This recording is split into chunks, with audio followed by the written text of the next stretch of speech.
کہ جن کو سن کر انسانیت شرما جائے، ان کے خلاف تو ایف آئی اے نے کوئی کارروائی نہیں کی، اور ان کے خلاف صابر ہاشمی کے خلاف۔ خیر یہ ایک بات کی بات ہے۔ تو یہ چودھری فیملی کو اس بات کا شاید علم ہے یا شاید نہیں ہے کہ گنتی ان کے بغیر بھی پوری ہے۔ یہ میں آپ کو بالکل ذمہ داری کے ساتھ بتا رہا ہوں کہ گنتی پوری ہے۔ کچھ معاملات ہیں جو ان دنوں میں طے ہو جائیں گے، اور گنتی پوری ہونے کے حوالے سے ایک دو دلچسپ باتیں جہانگیر ترین گروپ کے حوالے سے میں بتانا چاہتا ہوں، جو ہمارا پروگرام کا اصل موضوع ہے۔ لیکن اس سے پہلے ایک چھوٹی سی بات کہ وفاقی حکومت کے 5 وزیر مسلم لیگ نون سے رابطے میں ہیں، اور اگر مسلم لیگ نون ان کو یہ وعدہ کر دے، ان سے یہ وعدہ کر لے کہ آپ کو ہم ٹکٹ دیں گے، تو وہ کل ہی وزارتیں چھوڑ دیں گے۔ لیکن مسلم لیگ نون ابھی تک اس بارے میں کوئی فیصلہ نہیں کر سک رہی کہ ان کو ٹکٹ دینے کا وعدہ کرنا ہے یا نہیں۔ اور اس میں یہ بات تو خیر میں پہلے بھی بتا چکا ہوں کہ 5 وزیر شامل ہیں، لیکن مزیدار بات جو ہے وہ یہ ہے کہ ان 5 وزیروں میں سے 3 وہ ہیں جن کو حسن کارکردگی کا انعام ملا ہے، یعنی ٹاپ 10 وزیروں میں یہ 3 وزیر شامل ہیں۔ اور یہ بات جو ہے یہ عمران خان کے لیے ظاہر ہے بہت ہی ان کا سر کھجانے والی صورتحال پیدا ہو جائے گی ان کے لیے، کہ جن کو انہوں نے حسن کارکردگی کا تمغہ دیا، ٹاپ 10 میں شامل کیا ہے، ان میں سے بھی 3 وزیر جو ہیں وہ نواز شریف کے ساتھ، مسلم لیگ نون کے ساتھ رابطے میں ہیں۔ اور اگر مسلم لیگ یہ فیصلہ کر لے کہ جو لوگ ٹکٹ مانگ رہے ہیں ان میں سے زیادہ نہیں، کوئی 10-12 کو ہی وعدہ کر لیے جائے، 10-12 سے ہی وعدہ کر لیے جائے، کیونکہ ایسے ارکان کی تعداد 20 سے زیادہ ہے، تو ان میں سے 10-12 کے ساتھ اگر وعدہ کر لیا جائے تو 5 پلٹ سکتا ہے۔ اب یہ فیصلہ کرنا بہرحال مسلم لیگ نون کا کام ہے، کیونکہ میرٹ ڈی میرٹ کی تفصیل ان کے پاس ہے، ہمارے پاس نہیں ہے۔ وہ یہ بہتر فیصلہ کر سکتے ہیں۔ انہیں یہ بھی دیکھنا ہوگا کہ جس آدمی کو ہم ٹکٹ دینے کا وعدہ کریں گے، وہاں سے مسلم لیگ کا کوئی وفادار پہلے سے الیکشن جیتنے کے پوزیشن میں ہے کہ نہیں، یہ چیز بھی تو دیکھنی پڑے گی۔ اور جہانگیر ترین گروپ کا اجلاس اسی ہفتے ہونے والا ہے، اور اس کے لیے ترین صاحب نے اپنی پارٹی کے ان لوگوں کو ہدایت دے دی ہے کہ آپ نے اس دوران پاکستان سے باہر نہیں جانا، اور جو 2-3 کے بارے میں اطلاع ہے کہ وہ پاکستان سے باہر ہیں، تو ان کو انہوں نے یہ اطلاع کر دی ہے کہ آپ فوراً پاکستان واپس آ جائیں۔ فوراً سے مراد یہ ہے کہ 1-2 دن میں واپس آ جائیں۔ مطلب یہ ہے کہ 1 ہفتے کے اندر اندر اجلاس ہونا ہے، اور اس اجلاس میں فیصلہ کیا جائے گا۔ اگرچہ رپورٹیں آ رہی ہیں کہ ترین گروپ کے کچھ لوگ یہ کہہ رہے ہیں کہ ہمارے پاس یہ بہت اچھا موقع ہے کہ ہم عمران خان سے صلح کر لیں، کیونکہ عمران خان کو ہماری ضرورت ہے، اور اس ضرورت کو ہم کیش کرا سکتے ہیں۔ لیکن جہانگیر ترین نے انہیں یہ جواب دیا ہے کہ جو کیش، جب یہ معاملہ ہماری صلح ہو جائے گی، جب وہ ہمیں استعمال کر لیں گے، تو اس کے بعد تو عمران خان کی حکومت اتنی مضبوط ہو جائے گی کہ پھر وہ ہمیں چھوڑے گا نہیں۔ چنانچہ غالب رائے جو ہے وہ مخالفت کی ہے، اور کہا یہ جا رہا ہے کہ یہ جو اخبارات میں آپ نے خبریں دیکھی ہوں گی، اور کچھ سوشل میڈیا پر بھی آپ نے سنا ہوگا کہ ان کے ارکان کی تعداد 40 ہے۔ لیکن جو میری بات ہوئی ہے کچھ ایسے حلقوں سے جن کا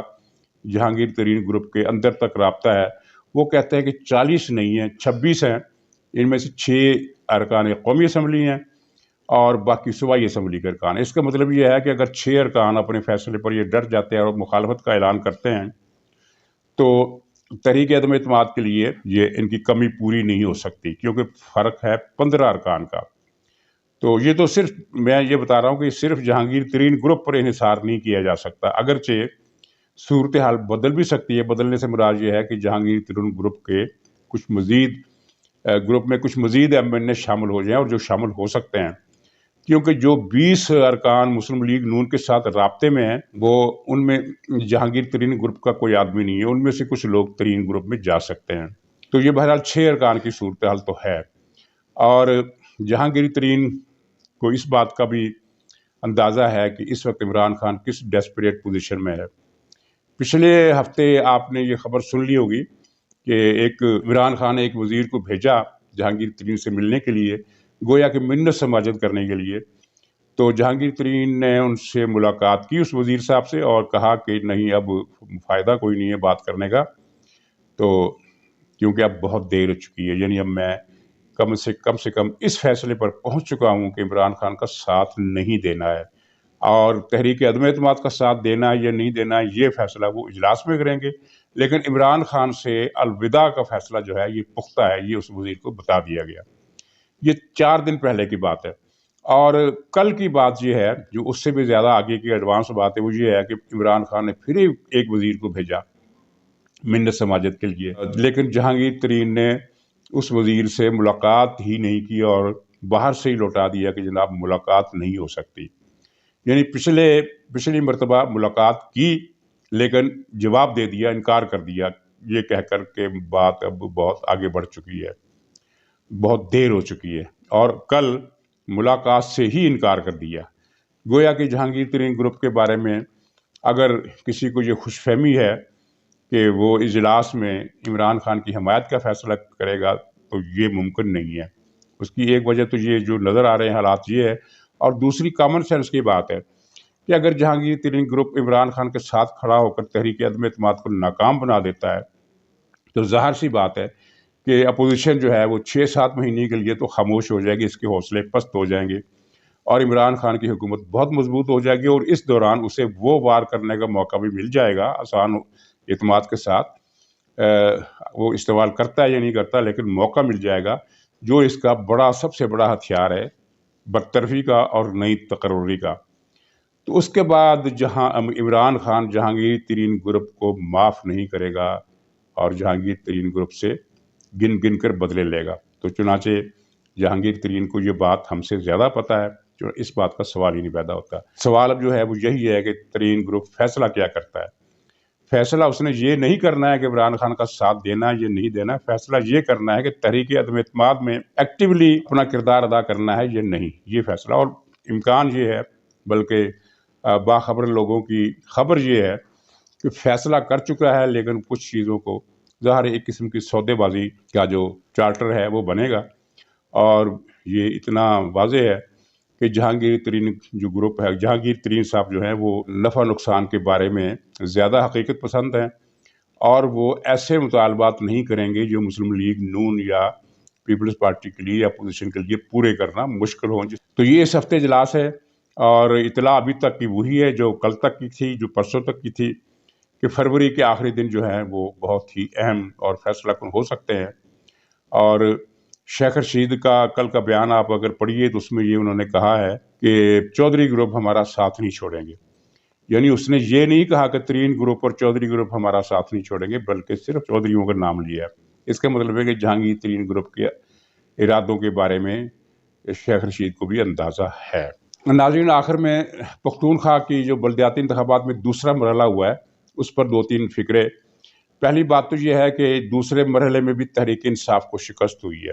یہ کل 66 سیٹیں تھیں، جن میں جے یو آئی نے 23 سیٹیں لی ہیں اور پی ٹی آئی نے 19 یا 20۔ وہ 20 کا دعویٰ کر رہے ہیں، لیکن ایکچولی ان کی ایک سیٹ وہ زیادہ بتا رہے ہیں، اور دوسری پارٹیوں نے 20 یا 21۔ مطلب یہ ہے کہ ضمنی بلدیاتی انتخابات کے دوسرے مرحلے میں 60 میں سے 40 سیٹوں پر پی ٹی آئی ہاری ہے، پی ٹی آئی کو شکست ہوئی ہے۔ یہ بہت بڑی شکست ہے۔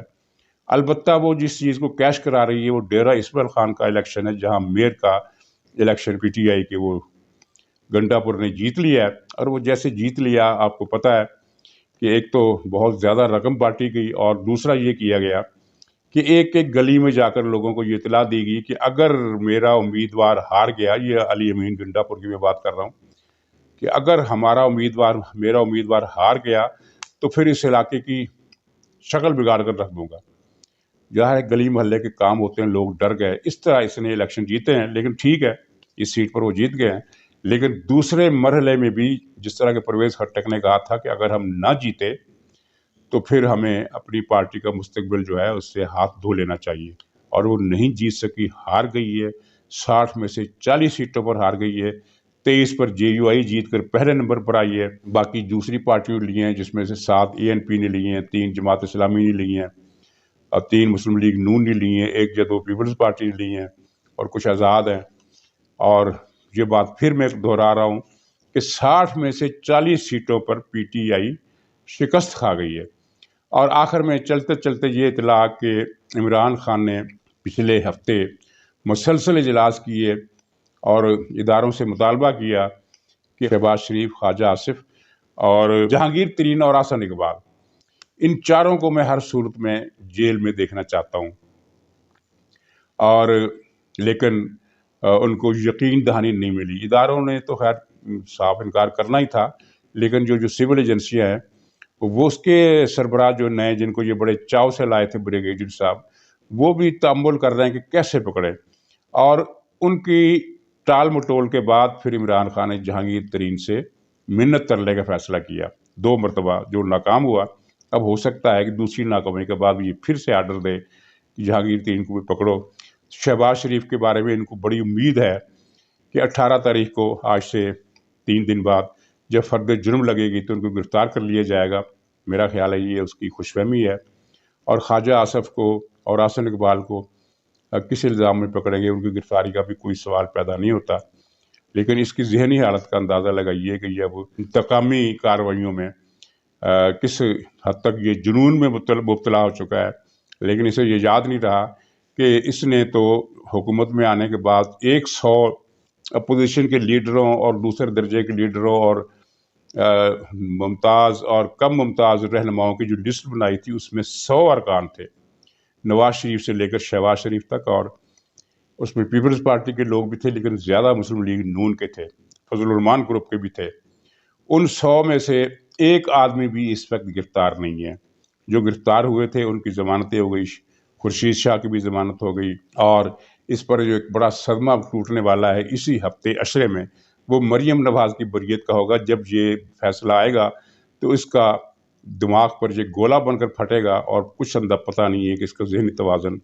کہاں سے کہاں نکل جائے۔ تو ناظرین، انشاءاللہ کل پھر ملاقات ہوگی، تب تک کے لیے اجازت دیجیے،